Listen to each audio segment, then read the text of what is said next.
이렇게 제3차 평양 남북 정상회담이 마무리됐습니다. 오늘은 그 연장선상에서 남북 두 정상 간의 만남을 통해 어떤 성과와 과제가 남겨졌는지 짚어보고요. 또 전환점을 맞은 남북 경협이 풀어야 할 변수들까지 얘기 나눠보도록 하겠습니다. 신인기훈 자주국방네트워크 대표 모셨습니다. 대표님 어서 오세요. 안녕하세요. 네, 먼저 이 질문부터 드릴게요. 한반도 평화 장착이라는 이제 무거운 짐을 지고 이제 방북했던 문재인 대통령 어제 오후 이제 모든 일정을 마치고 복귀를 했는데 이번 평양 남북 정상회담 전반적으로 어떻게 보셨습니까? 일단 성과는 있었죠. 네. 성과는 좀 컸다고 보고 저도 사실은 이 정도의 분위기가 연출이 될 것이다라고까지는 상상을 못했어요. 네. 그러나 첫날에 공항에서부터의 의전 그리고 이제 그 백화원으로 가면서 평양 시민들과의 악수 했던 이런 모습들 그리고 같이 오픈카를 타고 어떤 그 손을 흔드는 그 모습. 네. 그리고 둘째 날, 셋째 날 연이어서 여러 가지 감동적인 면을 봤는데 15만 명의 그 평양 시민 앞에서 우리 대통령이 검증을 할 수 없는 그런 상태에서 연설, 녹화가 아니지 않습니까? 그렇죠. 그러니까 어떤 이야기가 나올지 그건 신뢰가 없으면 할 수가 없는 이야기인데 그러한 상태에서의 한 7분여간의 연설 그리고 이제 어제 백두산에서의 여러 가지 모습들 이런 걸 봤을 때 정상회담의 어떤 소개의 성과는 거두지 않느냐. 그러나 앞으로 남겨진 숙제도 사실은 상당히 많다. 왜냐? 이 성과를 이루는 것이 우리가 결정할 수 있는 상황이 아니거든요. 북한이 전향적인 태도를 보여야 되고 또 미국이 그게 응답을 해줘야 되는 상황이기 때문에 우리는 그 둘을 잘 이렇게 만나게끔 해주는 그 역할인데 그 역할만은 소개의 성과를 거뒀다고 생각합니다. 네, 그러니까 대표님께서는 이번에 이제 성과도 컸고 그만큼 또 앞으로의 숙제도 많다. 이렇게 이제 간단하게 평을 정리를 할 수 있을 것 같은데 이번 정상회담에서 거둔 성과들 정말 많습니다. 이제 가장 관심이 쏠리는 건 역시 비핵화였지 않겠습니까? 네. 이 남북 간의 그리고 더 나아가서 이제 북미 간의 비핵화 협상의 물꼬를 텄다고 볼 수 있을까요? 협상의 물꼬는 텄죠. 네. 사실은 이 3차 남북 정상회담이 이렇게 급물살을 타게 된 것은 폼페이오 미국 국무부 장관의 4차 방북이 트럼프 대통령의 일방적인 어떤 그 취소로 인해서 무산이 되고 그로 인해서 사실은 북한이 굉장히 위기감을 느꼈을 네. 겁니다. 다시 지난 연말과 올 초의 어떤 그런 강력한 대북 경제적 압박과 군사적 압박의 분위기로 돌아가는 게 아니냐라는 위기의식을 느꼈을 테고 이 상태에서 중재를 해줄 수 있는 대상 또는 국가 개인은 이 대한민국밖에 없다. 네. 문재인 대통령밖에 없다라는 네. 사실은 위급성이 있었을 겁니다. 그래서 여러 가지 어떤 그 이면 합의 또는 대화가 있었겠지만 어쨌든 폼페이오 국무부 장관이 빈에서 보자라고 이야기를 했지 않습니까? 그 네. 말은 만나자라는 것과 똑같기 때문에 또 사실은 미국 언론, 주류 언론, 뉴욕 타임즈나 월스트리트 저널 같은 데서는 상당히 지금 비판적인 기사를 내놓고 있어요. 그렇죠.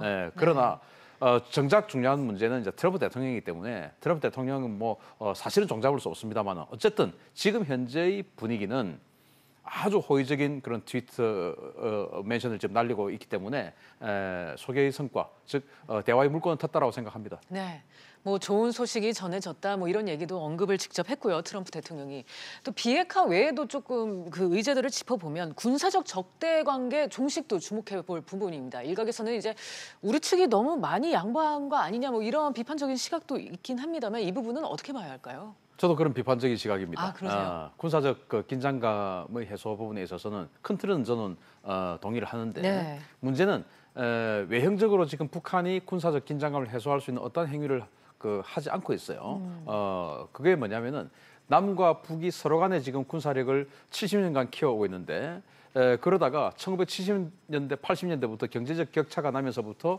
북한과 남한이 서로 간의 군사력을 추구하는 방향성을 틀어버렸습니다. 북한은 경제적으로 비용이 굉장히 많이 드는 이 재래식 전력에 대해서 거의 포기를 한 상황이고 우리 남한은 국제 질서에 따라서 그 WMD 즉 대량 살상 무기를 개발을 안 하기로 약속을 했기 때문에 네. 우리는 재래식 무기에 더 큰 투자를 하기 시작했습니다.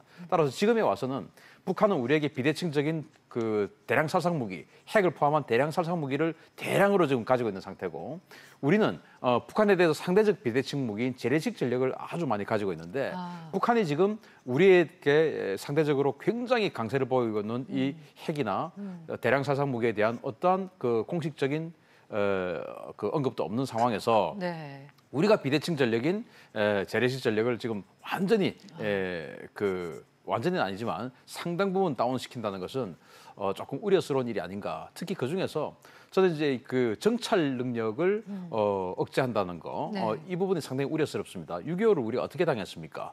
우리가 북한이 우리를 전면 남침한다는 것을 몰랐기 때문에 6.25를 당했거든요. 그런데 이번에 이제 고정익 항공기, 즉 그냥 일반 항공기인데요. 그게 40km, MDL에서 휴전선에서 40km까지는 접근을 못하게끔 규정이 됐어요. 동부전선, 서부전선은 20km인데 그렇게 되면 북한을 볼 수 있는 정찰기는 볼 수가 없게 됩니다. 네. 그냥 이제 카메라로 사진을 찍어야 되는데 그 사진이 그 정도까지 안 찍혀요. 한 60km 정도 찍을 수 있는데 60km라는 것은 최대 볼 수 있다는 것이지 그게 선명하게 볼 수 있는 건 아닙니다.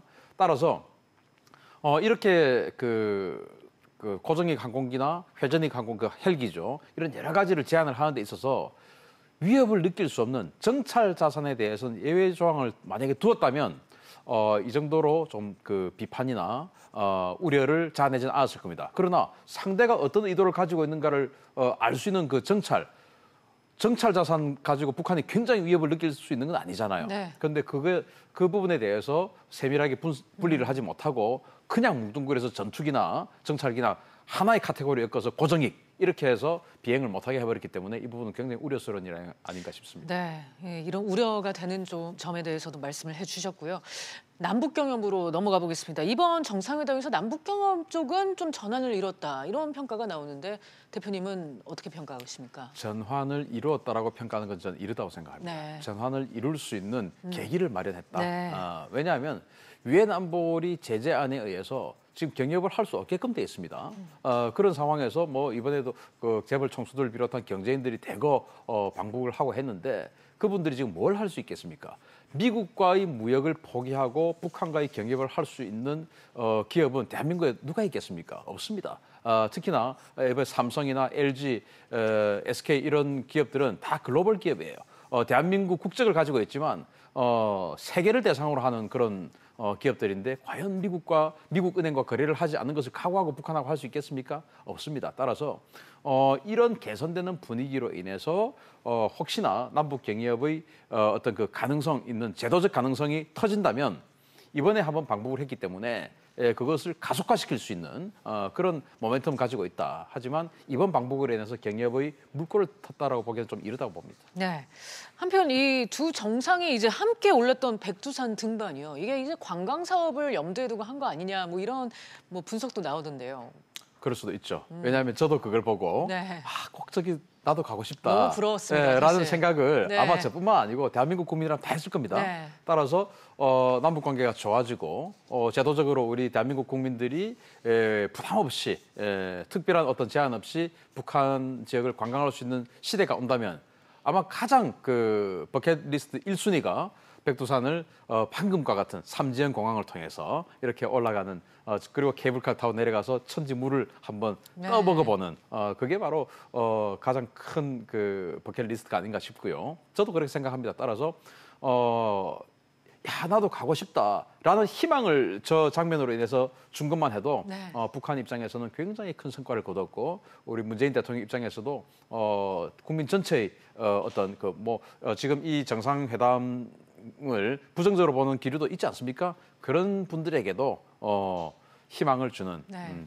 또는 그 창을 무디게 하는 그런 효과는 충분히 있었다고 봅니다. 정말 백두산은 뭐 애국가에도 나오는 정말 그럼요. 영산 아니겠습니까? 네. 그러니까 뭐 국민들의 염원은 다 비슷할 것 같습니다. 그렇습니다. 그런데 이 남북 경협을 보면 이제 대북 제재라는 큰 장벽이 남아 있기 때문에 아직도 참 갈 길이 어떨까 싶은데요. 또 당장 이제 다음 주에 이제 유엔 총회가 열리는데 대북 제재와 관련해서 뭐 어떤 얘기가 나올 수 있을 거라고 보십니까? 구체적인 얘기는 나오기 힘들다고 봅니다. 네. 총회와 안보리는 별개의 문제이기 때문에 네. 대북 제재는 그 총회에서 나오지 않고 안전보장이사회에서 나왔거든요. 네. 따라서 총회에서는 그 큰 틀에서 북한 핵을 어떻게 다룰 것이냐, 어떻게 볼 것이냐 네. 하는 그런 그 문제가 논의가 될 수가 있고 또 그러한 부분에 대해서 외교전이 펼쳐질 것이지 저기에서 대북 제재를 어떻게 하자, 해제하자.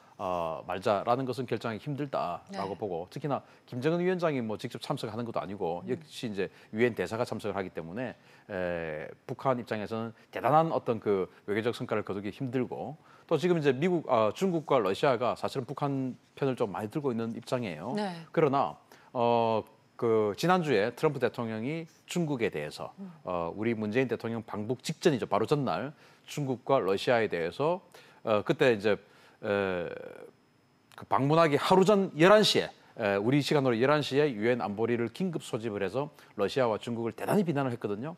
그런 상황으로 봤을 때 이번 총회가 북한의 입장에서 대단히 긍정적으로 흐르기가 좀 힘들다고 봅니다. 네. 미국의 행보도 주목이 가는데 뭐 일각에서는 좀 북한에 대한 제재 이행 그리고 비핵화 압박이 강화될 것이다. 뭐 이런 전망도 나오긴 하는데 대표님은 어떻게 전망하고 계세요? 그게 미국의 그 협상 전술이죠. 트럼프 대통령의 협상 전술은 오바마 대통령이나 그 이전의 대통령들하고 지금 많이 다른 양상을 보입니다. 협상을 하고 있다 하더라도 결코 주먹과 채찍을 놓지 않고 있다는 거. 그전 어떤 그 협상을 보면 협상 중에는 협상 분위기를 부드럽게 하기 위해서 채찍을 놓았어요. 또는 채찍을 부드럽게 약하게 만들었습니다. 그러나 트럼프 대통령은 지금까지 보여준 어떤 그 행태를 보면은 채찍을 결코 놓지 않는다. 따라서 지금도 사실은 이 필리핀 근해 그리고 일본 일원에서 미국과 일본 자위대 그리고 미국의 대함대가 대규모 기동훈련과 연합훈련을 하고 있거든요. 그 목적은 미국 육군 홈페이지에 이렇게 나왔습니다. 이번 훈련의 목적은 동북아의 급변 사태를 대비한 훈련이다라고 되어 있습니다. 동북아 급변 사태 일어날 때가 북한밖에 더 있겠습니까? 따라서 그러한 군사적 압박의 기조도 결코 놓지 않을 것이고 지금 이제 중국과의 이 북한에 대한 어떤 제재를 풀어주는 것은 중국과의 무역 전쟁과도 연계가 돼 있기 때문에 네. 지금 무역 전쟁이 트럼프 대통령 최근에 다시 2천억 달러의 관세를 또 부과했지 않습니까? 이런 부분에 있어서 조금 제재가 무뎌질 가능성 좀 적다. 저는 그렇게 평가합니다. 네. 앞으로 이 한반도의 평화 저를 위해서 어떻게 나아가야 될지 짧게 마지막 한 말씀 부탁드릴게요. 우리는 최선을 다했다고 봅니다. 네. 정말 어려운 가운데서도 문재인 대통령 방문을 해서 빛나는 조국이라는 사실 뭐 그제 노무현 대통령 아리랑 참관하고 굉장히 비난을 받았었는데 그런 것을 감수하고 빛나는 조국도 참관을 했을 정도로 우리는 최선을 다했다고 생각합니다. 이제는 북한이 진정성을 보여줘야 된다. 그 평양 선언에 비핵화에 대한 구체적 내용이 없어요. 그러나 지금 그 우리 문재인 대통령이 어제 기자회견을 한 것을 보면 이면적으로 분명히 대화는 있었다라고 지금 말씀을 하셨거든요. 그러면은 그 대화가 비록 문서에 나오지 않았다 하더라도 정말로 진정성 있게 이행을 한다면 미국도 또는 주변국도 문을 열어줄 것이라고 봅니다. 네, 오늘은 신인균 자주 국방네트워크 대표와 함께 평양 남북 정상회담 돌아보는 시간 가졌습니다. 오늘 말씀 감사합니다.